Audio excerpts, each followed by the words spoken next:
دارم خدمت میکنم. بله دادن. خب ولی آیا عادلانه است نظرم؟ نظر شوراست. که لس آنجلسیه؟ کی به شما گفت لس آنجلسیه؟ یه سوال از شما دارم. بفرمایید. تکلیف نسلی که موسیقی پاپ دوست داره چی؟ علاقه نسل جوان به ترانه‌های روز یه بخشه. مشکلاتی که ما توی جامعه باش مواجهیم یه چیز دیگه. شما حتی حاضر نیستین کلمه پاپو به زبون بیارین. میگین ترانه روز.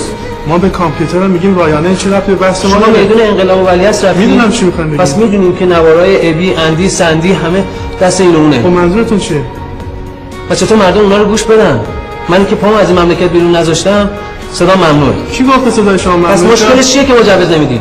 این نظر شوراست. شورا میگه که آلبوم شما معیارهای روز همخونی نداره. کنسرت هیچ وقت تو ایران نداشت. خواننده‌های دیگه چطور؟ در اون زمان اکثرا میرفتن. اوکی.